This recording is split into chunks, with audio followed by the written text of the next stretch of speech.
Hello everybody, Gaurav Sharma this side and you have started watching Literature's अड्डा। हम already बात कर चुके हैं फिक्शन के बारे में, ड्रामा के बारे में, जो कि एमपीटेट वर्ग 1 की सिलेबस में प्रिस्क्राइब्ड है। और यहाँ से आगे अब हम बात करेंगे पोट्री की, है ना। तो इसी सीरीज में हम आगे बढ़ते हुए आज बात करना चाहेंगे पर्सी बाइसी शैली की, है ना, जिनकी पोम है टू अ स्काईलार्क, जो हमारे सिलेबस में शामिल है। तो हम उसके ऊपर चर्चा करेंगे। पहले बायोग्राफी देखेंगे पर्सी बाइसी शैली की, उसके बाद में आगे देखेंगे।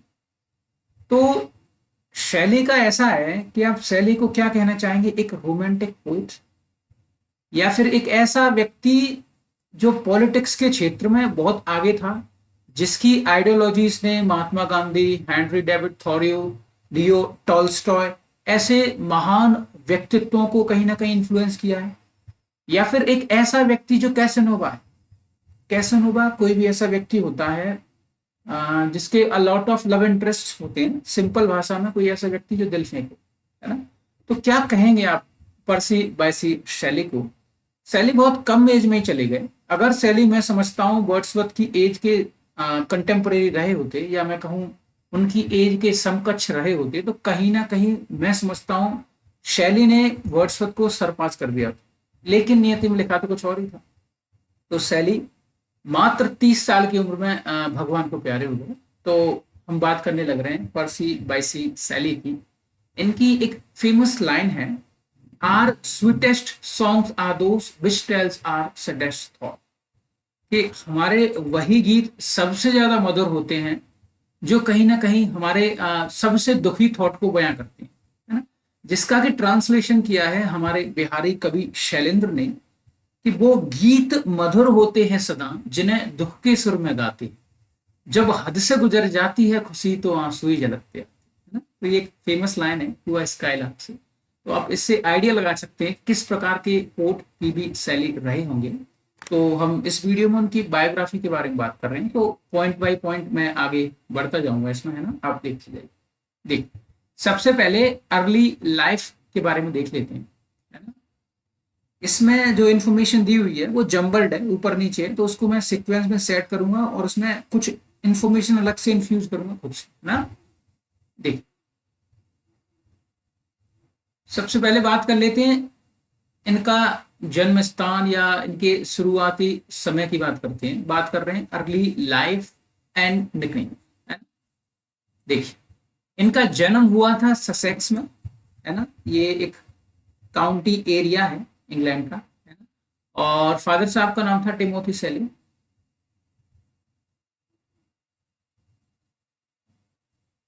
ठीक है, जो पेशे से एक पार्लियामेंटेरियन थे, मतलब एक पॉलिटिशियन थे। अपने पिताजी की छवि कहीं ना कहीं पॉलिटिशियन होने की जो छवि है वो शैली के कई वर्क्स में देखने को मिलती है। उनको जो आइडियोलॉजी प्राप्त हुई थी, गवर्नमेंट के अगेंस्ट जाना, रूल्स रेगुलेशंस के अगेंस्ट जाना, धार्मिक ग्रंथ हैं उनके अगेंस्ट जाना, वो कहीं ना कहीं उनको उनके पिताजी टिमोथी शैली से प्राप्त हुई थी।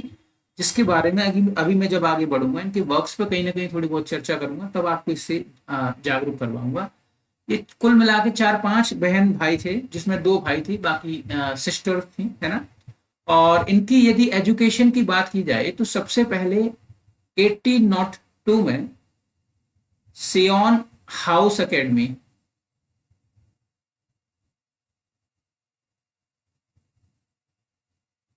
सबसे पहले ये इस स्कूल में थे। तो इसमें ये ज्यादा लंबे समय तक नहीं रहे।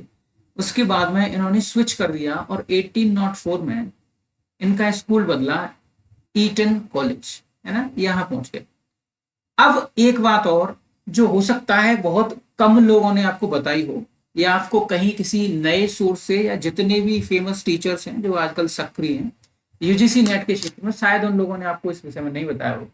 पर मैं आपको बताना चाहूंगा पीबी शैले सबसे ज्यादा किसी से इन्फ्लुएंस थे तो वो थे फ्रांसिस बेकन। क्यों थे वो? इसलिए कि फ्रांसिस बेकन अपने समय का इतना प्रभावी व्यक्ति था। वो केवल एक ऑथर नहीं था, साथ ही साथ वो एक ऐसा व्यक्ति था जो साइंटिस्ट था, काफी चीजों पर काम करने लग रहा था, बहुत सी खोजें करने लग रहा था। तो कुछ इसी प्रकार की आइडियोलॉजी हमें पीबी शैली में देखने को मिलती है। और पीवी शैले जो कहीं ना कहीं साइंटिफिक मेथड्स के लवर रहे हैं, तो उन्होंने अपने शुरुआती पीरियड में ईटन कॉलेज में काफी साइंटिफिक एक्टिविटीज करी, है ना। तो आपको याद रखना पड़ेगा, साइंटिफिक फील्ड में शैली कहीं ना कहीं अपना मेंटर मानते थे mister Francis Bacon, the father of English essays. You should keep it in your mind, है ना। तो अब क्या ईटन कॉलेज में ऐसी एक्टिविटीज कर रहे थे, जैसे गेट का जो हैंडल होता है उसे चार्ज करना, है ना, कई विशेष प्रकार की एक्टिविटीज। उदाहरण के तौर पे जैसे इलेक्ट्रिक फैन के द्वारा कहीं ना कहीं मतलब ऐसी एक्टिविटी पैदा करना कि जैसे जो आपने फ्लर्टिंग ऑफ, जैसे पर्दे वर्दे होते हैं उनके पीछे लाइट लगा दी गई है, ऊपर से फैन चालू कर दिया गया है ना। तो जैसे आपने लाइट की रेस देखी है, वो फ्लिपमेंट ऑटोमेटिकली होगी, रिदमिक पैटर्न में आएंगी। तो मतलब कुछ प्रकार की ऐसे साइंटिफिक मेथड, साइंटिफिक चीजों पे इन्होंने काम किया, और इनकी प्रेरणा बने थे सर फ्रांसिस बेकन। आपको याद रखना है ना। अच्छा, अब यहां से यदि आप आगे चलते हो तो ईटन कॉलेज के बाद में ये पहुंच गए सर आपके ऑक्सफोर्ड यूनिवर्सिटी में।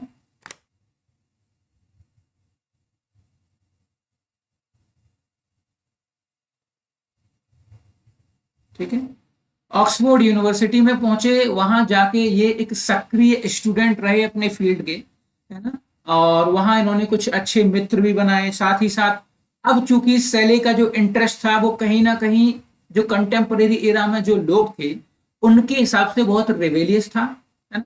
एक ऐसा व्यक्ति जो सीधा धर्म के ऊपर प्रश्नवाचक लगाए ऐसे समय में जब धर्म प्रधान था, है ना। सबसे बड़ी बात यह है, आपको पता होना चाहिए, वर्ल्ड वार के बाद में जब भयंकर केओस फैली, लाखों करोड़ों आदमी जब मरे वर्ल्ड वार के समय में, उस वक्त पे इंसान का जो अटेंशन था, उस इंसान का जो फेथ था ईश्वर में, वो पूर्णतः टूट चुका था।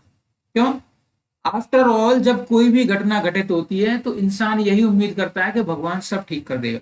लेकिन वर्ल्ड वार में जब करोड़ों लाखों लोगों की हानियां हुई, लोग मरे, तो कहीं ना कहीं लोगों का ईश्वर से भरोसा टूट गया। और उसके बाद में कई पोस्ट मॉडर्निज्म जो मूवमेंट्स हैं वो आती हैं, जैसे अब्सर्डिज्म हुआ, निहिलिज्म हुआ, ऐसी फिलोसफीज जन्म लेती हैं कि जो लाइफ है वो मीनिंगलेस है, और लाइफ को कोई कंट्रोल नहीं कर रहा, अकेला ह्यूमन खुद कर रहा है।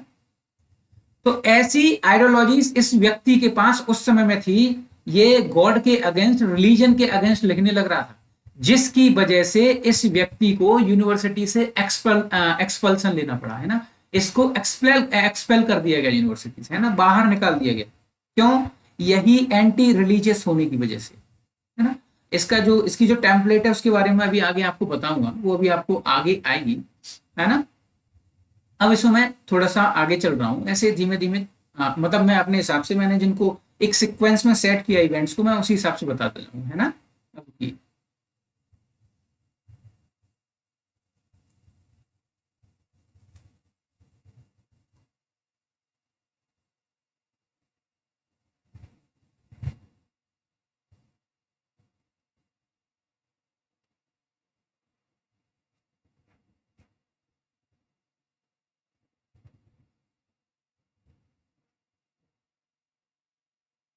इवेंट्स थोड़ा सा जम्बल्ड हैं इसमें, तो उससे फर्क नहीं पड़ता, बस मुझे गौर से सुनते जाइए।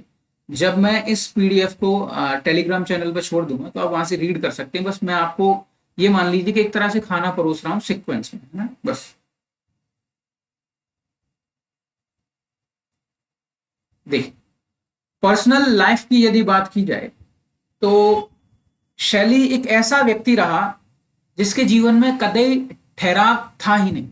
एक ऐसा व्यक्ति जो इंटरेस्ट से कैसोनोवा था। कैसोनोवा एक ऐसा व्यक्ति होता है जिसके मल्टीपल रिलेशन होते हैं, है ना, उसको कैसोनोवा कहा जाता है। एक ऐसा व्यक्ति जिसने बहुत कम उम्र में एक लड़की के साथ भाग की शादी कर ली, है ना, और वो लड़की सैली की सिस्टर की फ्रेंड थी, है ना, बहुत कम उम्र में भाग के शादी कर ली। और लड़की का नाम था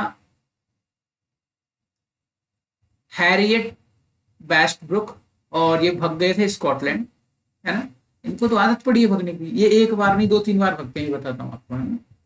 ये स्कॉटलैंड भाग गए थे 1811 में, बहुत कम एज में, है ना।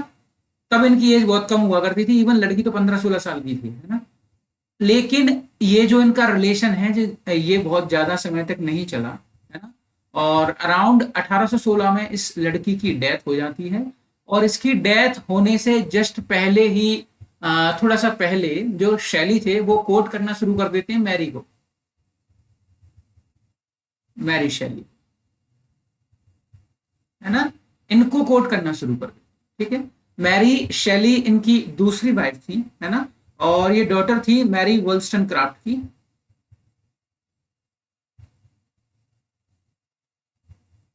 हो सकता है थोड़ी सी स्पेलिंग इनकरेक्ट हो, पर उससे फर्क नहीं पड़ता, आप याद रखना। मैरी वोल्स्टनक्राफ्ट, जिसको कई बार मदर ऑफ फेमिनिज्म भी कह दिया जाता है ना। इनका एक फेमस वर्क है vindication to the rights of the women, बहुत फेमस वर्क है। इनको कई बार हाइना इन पेटीकोट भी कहा जाता है ना, मैरी वोल्स्टनक्राफ्ट और विलियम गॉडविन।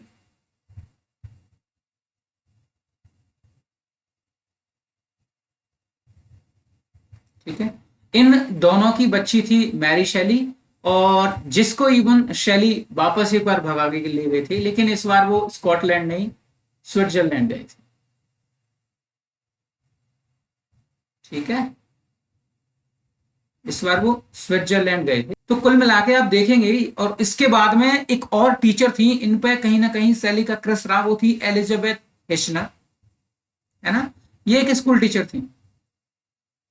ठीक है, जिसको इस स्कूल टीचर को शैली ने सिस्टर ऑफ माय सोल कहा, या फिर माय सेकंड सेल्फ कहा। आपको याद रखना, भूलना नहीं है ना। तो आपको याद रखना है, इन्होंने 2 शादियां की, उसके बाद में एक इनकी क्रश रही मैडम थी एलिजाबेथ हेशनर। इनको ये सिस्टर ऑफ माय सोल या माय सेकंड सेल्फ कहते थे।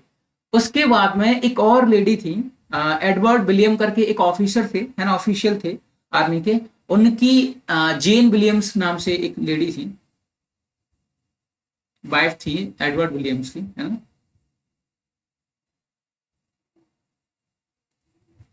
इनके साथ भी कहीं ना कहीं इनके रिलेशन रहे। तो आप यहाँ क्या पा रहे हैं, ये एक ऐसा व्यक्ति है जो स्टेबल है ही नहीं, है ना, लगातार स्विच करे जा रहा है ह्यूमन रिलेशन में, है ना। तो इस व्यक्ति को कैसनोवा कहना भी मेरे हिसाब से कुछ बुरा नहीं है ना, क्योंकि बिहेवियर तो मैं समझता हूँ ऐसा ही कुछ इंटरप्रेट करने को मिल रहा है।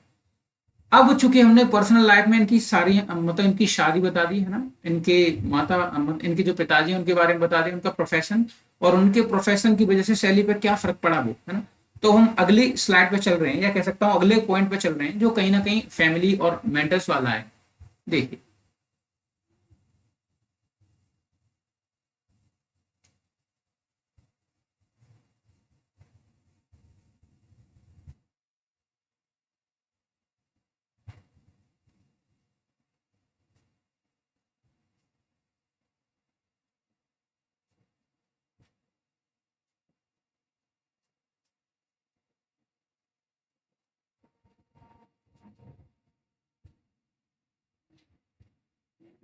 where is that?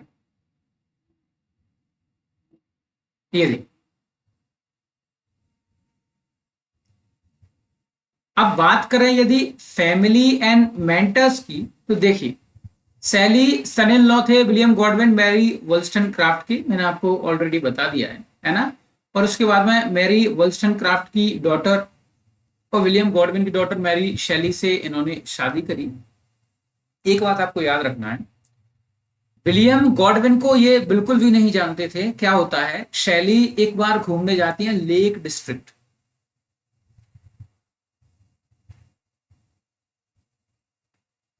Lake district, है ना, और यहाँ इनकी मीटिंग होती है रॉबर्ट सदे से।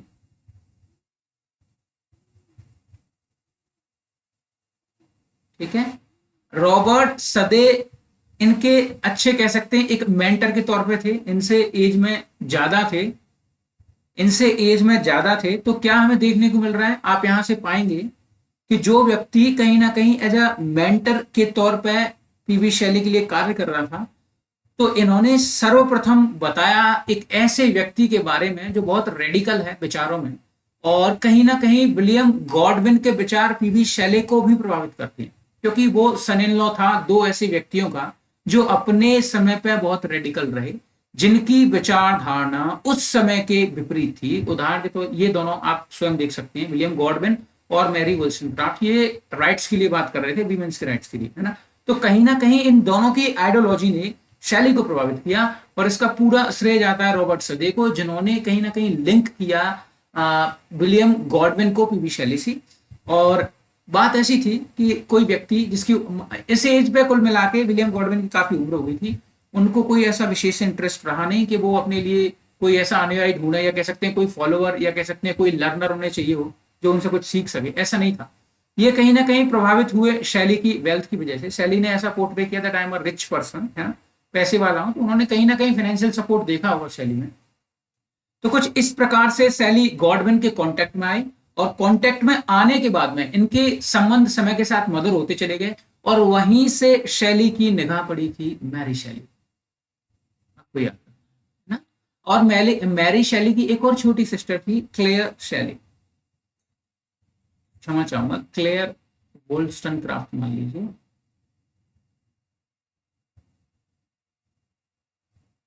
ठीक है, ये वे। अब इस लड़की का भी एक अहम रोल है। इसका अहम रोल ये है कि क्लेयर वोल्स्टनक्राफ्ट ने सबसे पहले पीवी शैली को किससे मिलवाया था, तो वो थे लॉर्ड बायरन। ठीक है, लॉर्ड बायरन के साथ मीटिंग करवाई थी वही लॉर्ड बायरन, जिन्होंने एक फेमस वर्क लिखा है जॉन डॉन, या वॉन बोल लीजिए। ठीक है, ये फेमस वर्क है। आपको बताना है ये कितने कैंटो में उन्होंने लिखा है, कमेंट में आप बताएं। ठीक है, तो जॉन डुआन जो था तो इन्होंने लिखा है, और इसको लिखने की प्रेरणा स्वयं पीवी शैली ने इनको दी है।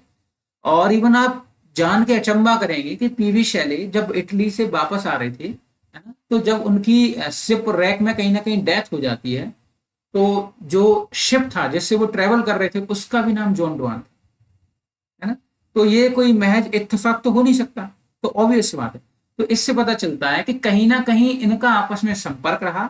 उसके बाद में रिसर्चर्स ने काफी काम किया इस फील्ड में, तो उससे पता चलता है कि ऐसे इन दोनों के बीच में कनेक्शन बना, क्योंकि क्लेयर कहीं ना कहीं लॉर्ड बायरन के साथ रिलेशनशिप में थे, है ना।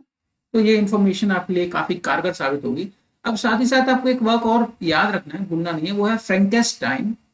इसके ऊपर अभी फिलहाल कुछ दिन पहले नेटफ्लिक्स पे एक मूवी आने वाली है ना। मैंने इसका ट्रेलर देखा हुआ है, आप देखना, फ्रैंकेस्टाइन के नाम से है। इसको कहीं ना कहीं श्रेय जाता है कि इसको लिखा है मैरी शैली ने, पर मैं नहीं समझता हूं कि ये मैरी शैली का वर्क है। मुझे ऐसा लगता है इस पर ऑथरशिप पे भले ही मैरी शैली लिख दिया हो, लेकिन इसे ओरिजिनली लिखा था पीवी शैली ने। इवन इसका जो कह सकते हैं जो प्रीफेज है, इसका जो इंट्रोडक्शन है, उसका तो पूरा क्रेडिट जाता है कि वो तो पीवी शैली ने कम से कम लिखा है, पर ऐसा लगता है ये पूरा वर्क ही उन्होंने लिखा है ना। चल, अब मैं इसमें आगे चलने लग रहा हूँ। जो जो इवेंट्स मुझे लगेंगे कि जो जरूरी हैं, वो इसमें मैं इसमें जॉट डाउन कर दूंगा, तो आप देख लेना पीडीएफ से, है ना। तो ये सब रहेगा इन्फॉर्मेशन। अब मैं आगे चल रहा हूँ।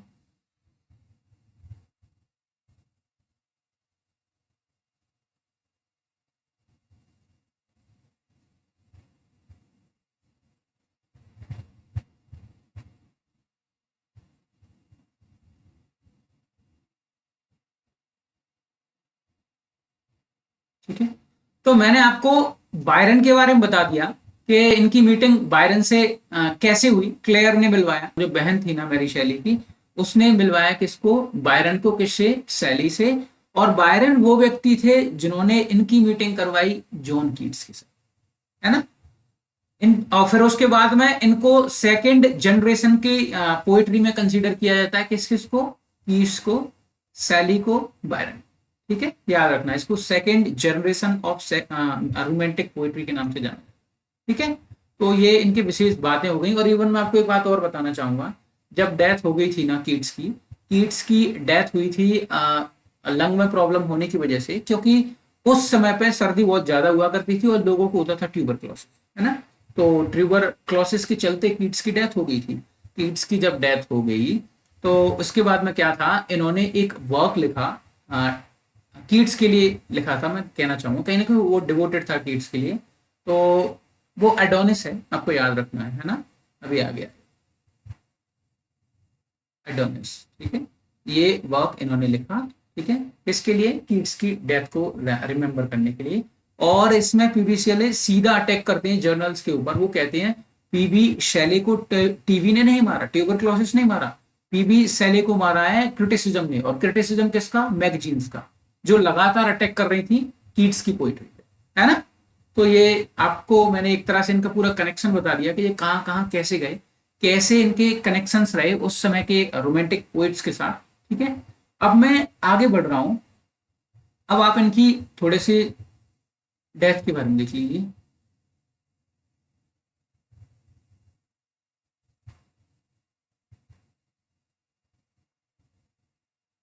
देखिए सर, इनकी डेथ हुई 1822 में। ठीक है, और मौत का कारण था डूबना, जब ये अक्रॉस कर रहे थे, मतलब क्रॉस कर रहे थे बे ऑफ स्पीजिया को, है ना। स्पीजिया की खाड़ी को जब ये क्रॉस कर रहे थे तब इनकी डूबने से मौत हुई। ठीक है, और रोम में प्रोटेस्टेंट सिमेट्री में, है ना, इसमें कहीं ना कहीं इनकी कब्र है ना। और इनकी कब्र पे एक लाइन लिखी हुई है, वो ये है, पढ़िए, देखिए, मैं इसको हाईलाइट कर, देखिए, nothing of him that do fade but do suffer a sea change into something rich and strange। आपको ये बात याद रखनी है। आपसे यदि सामने वाला क्वेश्चन बनाएगा तो आपसे ये पूछेगा, ये जो लाइन है जो सैली की टूम पर लिखी हुई है, ये कहाँ से उठाई है। तो इसको उठाया गया है टेम्पेस्ट से। टेम्पेस्ट वो ड्रामा है जिसको विलियम शेक्सपियर साहब ने लिखा। पब्लिकेशन डेट जो है इसकी 1611, और इसको कई बार आखिरी ड्रामा माना जाता है विलियम शेक्सपियर का। इसमें एक कैरेक्टर है एरियन के नाम से। ठीक है, ये स्पिरिट है ना। तो इसका सॉन्ग है, सॉन्ग गाया है किसने, स्पिरिट ने, किस में, टेम्पेस्ट में। तो ये लाइन वहीं से उठाई गई है कि nothing of him that do fade but do suffer a sea change into something rich and strange. मतलब समय के साथ भी वो फेड नहीं होगा, बस थोड़ा सा बदलाव हो सकता है और रिच और अलग होने, है ना। तो शैली को अपने समय पर वैसे भी कोई ऐसी ख्याति नहीं मिली थी कि वो बहुत महान पोएट है, लेकिन समय के साथ जैसे जैसे मतलब समय बढ़ने लगा तो 19th सेंचुरी में वो कहीं ना कहीं थोड़े से फ्लरिश होना शुरू हुए, है ना। लेकिन उसके बाद में जब नई जैसे पोस्ट मॉडर्निज्म लिटरेचर निकलना शुरू हुआ तो वहां से इनका क्रिटिसिज्म शुरू हो गया था। जैसे न्यू क्रिटिसिज्म में F.R. लेविस को ले लीजिए, साथ में T.S. एलियट को ले लीजिए, है ना, विलियम बिमसेट वगैरह हुए, तो इन लोगों ने कहीं ना कहीं हल्का इनका क्रिटिसिज्म किया है शैली का। ये इतना इन्फ्लुएंशियल इनको नहीं मानते थे, है ना। तो ये इनकी डेथ के बारे में हो गया जो आपको पता होना चाहिए। अच्छा, आपको एक फेमस लाइन में बताना चाहूंगा। Actually, I'm just trying to quoting the lines, but unable to recollect the exact line. But I'm giving you a rough idea about the lines. Blessed be those who save my bones, and cursed be those who removes my stone। ये एक famous line है और ये लिखी हुई है William Shakespeare की टूम पे, आपको याद रखना है ना।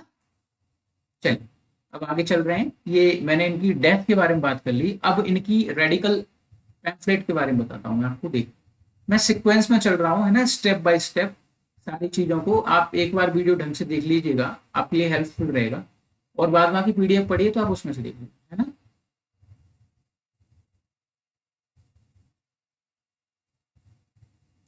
देखिए सर, है ना, रेडिकल पैम्फलेट्स और एक्सपल्सन। देखिए, 1811 में Shelley published his second Gothic novel saint Irvyne, और इसका दूसरा नाम है द रोशिक्यूरियन। आपको रोशिक्यूरियन फिलॉसफी पता है क्या है? रोशिक्यूरियन फिलॉसफी नहीं पता? रोशिक्यूरियन फिलॉसफी भी कहीं ना कहीं होती है, एक ऐसी फिलॉसफी है to enjoy your life and time, है ना, ऐसा मान लीजिए। या फिर आपने एक, कई आपने लिटरेचर को सुना होगा आपने, जैसे उदाहरण के तौर पर कई व्यक्ति हैं जो बोलते हैं या कह सकते हैं एक फिलॉसफी है कि उधार लो और घी पियो, है ना। मतलब संस्कृत की कोई एक स्पेसिफिक फिलॉसफी है ना, मेरे को उसका नाम याद नहीं आ रहा है। तो उसको ऋषिक्यूरियन फिलॉसफी से जोड़ के देखा जाता है ना। तो ये आपस में कनेक्टेड है। कुल मिला के just live your life at any cost, सीधी बात ये है, कुछ भी करो उसके लिए। तो कुछ इसी प्रकार की फिलॉसफी है ना। और उसके बाद में इन्होंने एक और वर्क लिखा था, द नेसेसिटी ऑफ अथीज्म, है ना। ये कहीं ना कहीं आखिरी नेल बना शैली के एक्सपल्सन में। कहां से? Oxford university. ठीक है, आपको याद रखना। A bold move that lead to his expulsion from Oxford on 25 मार्च 1811। इनको बाहर निकाल दिया गया था, है ना। और इनका जो पहला वर्क था जो सबसे पहले पब्लिश हुआ था वो जेस्ट्रोसी था, वो भी मैं अभी आपको बता दूंगा। आप यदि इस वीडियो से बारीकी के साथ निकले हैं, गुजरे हैं, तो मैं गारंटी देता हूं आपको 101% क्वेश्चन इससे बाहर नहीं जाएगा, बाहर नहीं जाएगा कभी भी, है ना। His uncompromising stance Drew national attention, ठीक है। अब उससे ये बोला गया या तो तुम अपनी पैम्फलेट वापस ले लो, और दूसरा आज के बाद तुम ऐसा कोई भी वर्क नहीं लिखोगे जो एंटी रिलीजियस हो। इस धमकी के बाद भी शैली के कदम नहीं डगमगाए, वो अपने इंस्टेंस पर खड़े रहे, है ना। उन्होंने सीधा डिनाई कर दिया कि मैं अपनी थॉट प्रोसेस नहीं बदलूंगा, मैं अपनी राइटिंग नहीं बदलूंगा, जो मुझे उचित लगेगा मैं वही करूंगा। और अंततः ये कारण बना उनके एक्सपल्सन का ऑक्सफोर्ड यूनिवर्सिटी, ठीक है। तो आप देख सकते हैं किस प्रकार की आइडियोलॉजी इस व्यक्ति की रही होगी। All because of his all ideologies today he is considered as the forefathers of our real worlds leaders, है ना। जैसे उदाहरण के तौर पे अलग अलग समय से ले लीजिए, टाइमलाइन से लियो टॉल्स्टॉय हुए, है ना, हेनरी डेविड थॉरियो जिन्होंने सिविल डिसोबीडियंस लिखा है ना, आपके अपने महात्मा गांधी जी, है ना। ऐसे कई लीडर्स हैं जो सीधे इनसे प्रभावित हुए हैं, है ना। तो अब थोड़ी सी इसी पे चर्चा मैं आपसे थोड़ा सा हल्का डिटेल में जाकर करता हूँ, इन्फ्लुएंस एंड लेगेसी में, है ना। रुकिए।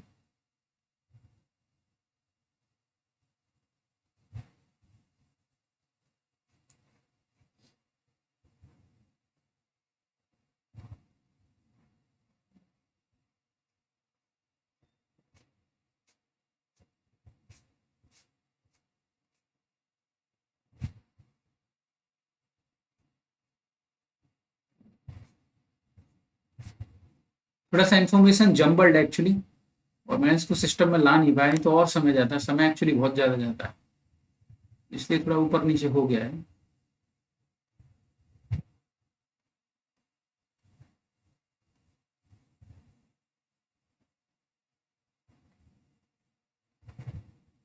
ये देखिए, ये आई सब Sally is fairy ideas on economics and morality, है ना। morality deeply stirred mind like Karl Marx, Leo Tolstoy, Mahatma Gandhi, है ना। Even Henry David Thoreau's civil disobedience owes some inspiration to Sally's thought, जो मैंने आपको बताया था, है ना। जो क्रिटिक हेनरी हडसन है, उन्होंने शैली को कहा है ड्रीमर ऑफ ड्रीम्स, है ना। एक ऐसा व्यक्ति जो सपने देखने वाला है। और एल्जरनॉन चार्ल्स स्वेनबर्न, जिनको एसी स्वेनबर्न के नाम से भी जाना जाता है, उन्होंने पुकारा है पीवी शैली को अ परफेक्ट सिंगिंग गॉड। ये क्रिटिकल रिमार्क्स हैं जो कहीं ना कहीं एग्जाम के पर्सपेक्टिव से बहुत ज्यादा जरूरी हो जाते हैं, और वो आपसे पूछ सकते हैं, है ना। तो आपको ये चीजें याद रखनी है। उसके बाद में मैथ्यू आर्नोल्ड की यदि बात की जाए, तो इन्होंने भी इनको इनफेक्चुअल एंजल के नाम से पुकारा है ना। तो आपको याद रखना है ये क्रिटिकल रिमार्क्स हैं जो कहीं ना कहीं शैली की अलग एक पहचान है, अलग अलग शब्दों में अलग अलग व्यक्ति विशेषों के द्वारा। आपको ये भी याद रखना है ना। जितनी भी चीजें पेपर में अभी तक शैली से पूछी गई हों, पीजीटीज हों, है ना, अलग अलग स्टेट्स के या सेंट्रल के, या उनके अलावा कभी प्रोफेसर वगैरह हुआ, है ना, सेट हुए अलग अलग स्टेट्स में, तो ये सारा कंटेंट जो मैंने कहीं ना कहीं असेंबल किया है, ये उसी दृष्टि को देखते हुए किया है ना। तो ये बहुत हेल्पफुल रहेगा जहां तक मैं समझता हूँ। बस ध्यान से एक बार आप इसको देख लीजिएगा। अब आप इनका ओवरे देख लीजिए। ओवरे होता है कैनन, कोई भी ऑथर जो अपने सिस्टमैटिक वर्क्स को पब्लिश करता है। अब पब्लिकेशन में यदि देखें, देखिए इनका जो डेब्यूट वर्क था वो था गॉथिक वर्क है, जेस्ट्रोसी के नाम से, जेस्ट्रोसी और romance, and it was published in 1810, है ना, क्षमा चाहूंगा 1810, 1810 में ये पब्लिश हुआ था। उसी साल इन्होंने एक और फेमस पोट्री निकाली थी, वो थी the original poetry by Victor and Cazire, और ये इन्होंने अपनी सिस्टर एलिजाबेथ के साथ में निकाली थी, है ना। यहाँ विक्टर से तात्पर्य पीवी शैली, कैजाय से उनकी सिस्टर, है ना। और ऑक्सफोर्ड यूनिवर्सिटी में उन्होंने एक और इश्यू निकाला था, फ्रेगमेंट्स ऑफ मार्गेट निकोलसन, है ना। इस नाम से भी इन्होंने एक वर्क निकाला था, ठीक है। थॉमस जेफरसन हॉग वो व्यक्ति है जो इनके साथ जो इन्होंने पैम्फलेट लिखा था ना अथीज्म के ऊपर, ये व्यक्ति साथ में था और इसका भी एक्सपल्सन हुआ था पीबी शैली के साथ। ये फ्रेंड है, आपको याद रखना। ठीक है, चलिए अब मेजर वर्क्स, कुछ इनके कुछ मेजर वर्क्स है ना, और ये देखिए मेजर वर्क्स देख लीजिए। जैसे रिवोल्ट ऑफ इस्लाम के नाम से इनका एक फेमस वर्क है ना। इसमें ये जो वर्क है इसको डेडिकेट किया है मैरी शेली के लिए, आपको याद रखना है, भूलना मत। ठीक है, कई बार ये पूछ लेता है फलाना फलाना वर्क किसको डेडिकेटेड है ना, पीबी शैली का, तो आपको पता होना चाहिए रिवोल्ट ऑफ इस्लाम जो है, जो रिवोल्ट ऑफ इस्लाम है ना, समथिंग इज मैसिव,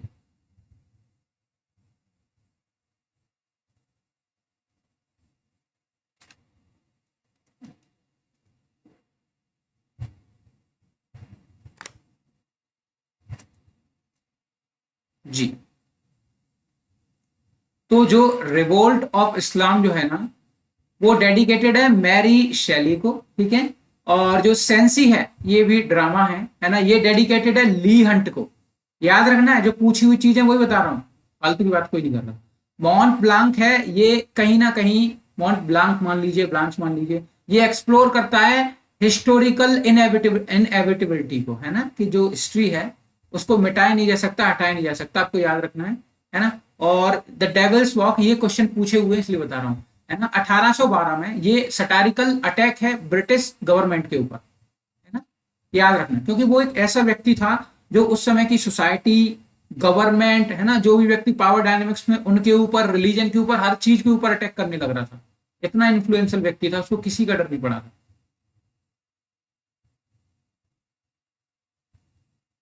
अब उसके बाद में ये जो वर्क है ना, इसका, ये ग्रीक वर्ड है ना, इसका अर्थ होता है लिटिल सोल, और आप इसको देखेंगे एपिसाइचिडियन, है ना, ये वर्क है, और ये सेलिब्रेट करता है प्लेटोनिक लव को बीट्रेस के लिए, अ यंग इटालियन गर्ल, है ना कहीं जब ये इटली में गए थे तो वहां भी इनको एक लड़की पसंद आ गई थी, उसका नाम बीट्रेस था, तो ये वर्क डेडिकेटेड है बीट्रेस के लिए, है ना, एपिसाइचिडियन।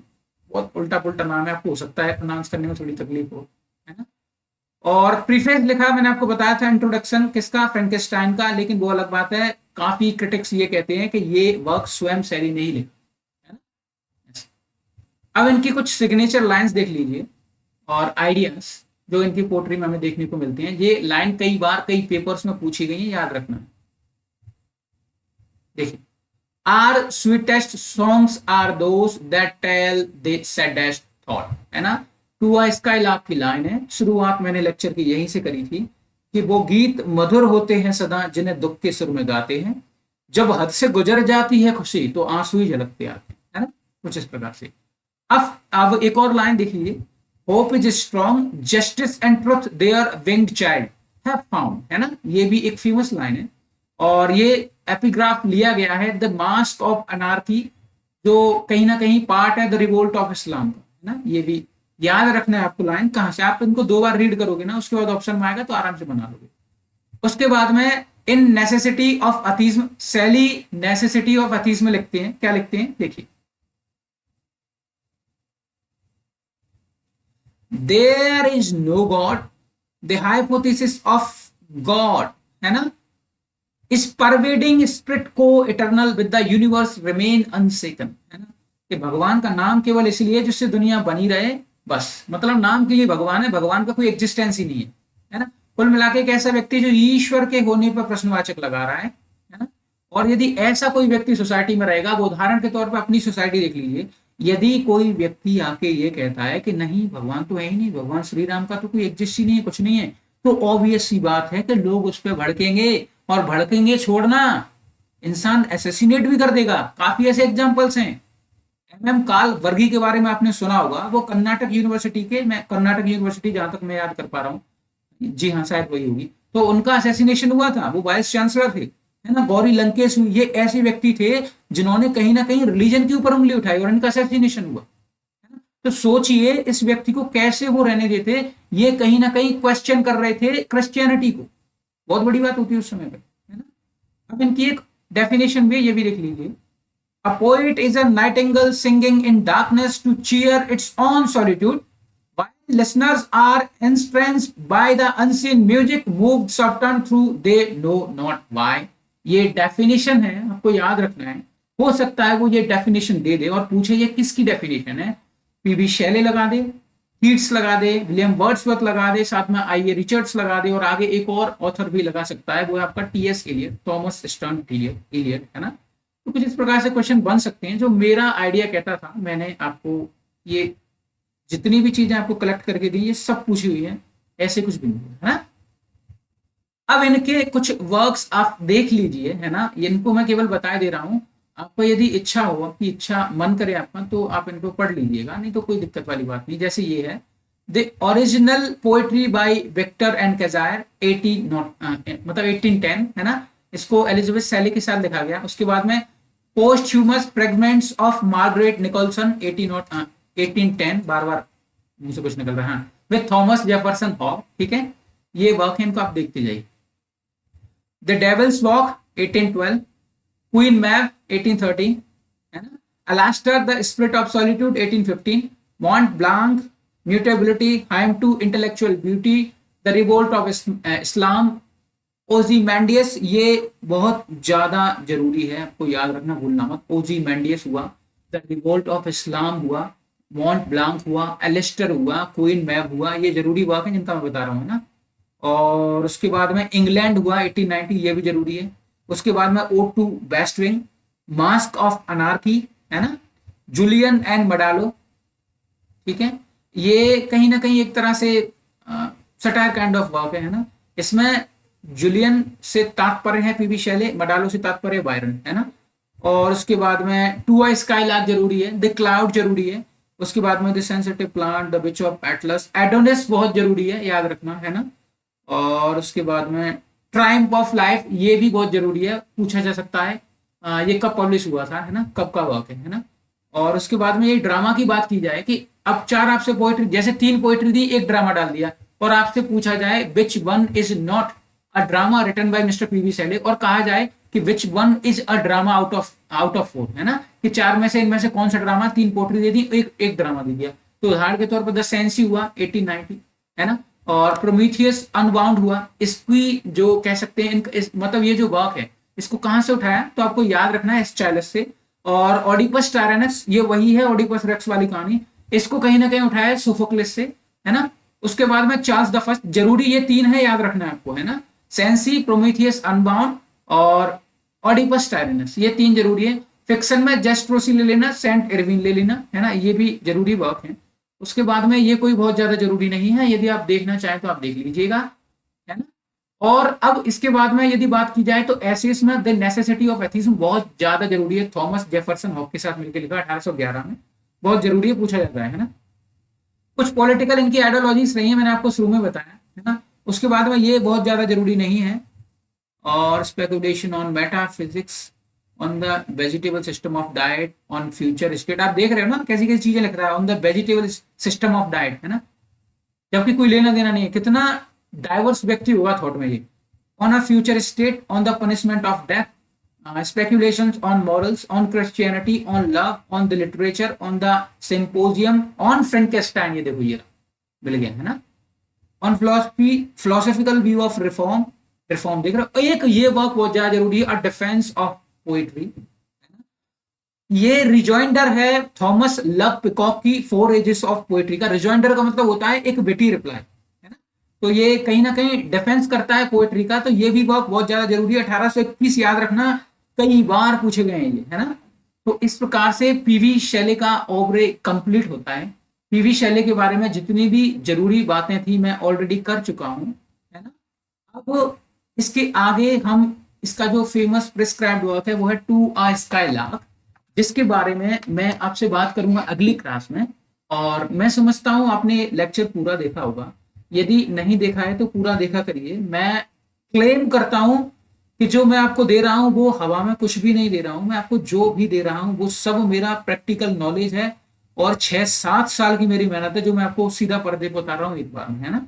और मैं लगातार एग्जाम्स में बैठता रहता हूँ। I apply in exam just for the sake of information, है ना, इंफॉर्मेशन गेन करने के लिए, जिससे मेरे को अच्छा एक्सपर्टीज हो उस सब्जेक्ट में, है ना। तो मेरे साथ इसी प्रकार बने रहिए, और मैं आपसे हमेशा की तरह कहता हूँ, यदि कोई आपका अपना लिटरेचर से रिलेटेड है, तैयारी कर रहा है बैचलर्स मास्टर्स या किसी कॉम्पिटेटिव एग्जाम में, तो चैनल को जरूर उनके साथ शेयर कीजिए। बहुत बहुत धन्यवाद। मैं आपसे मिलता हूँ अगली वीडियो में अगले टॉपिक के साथ। Thank you.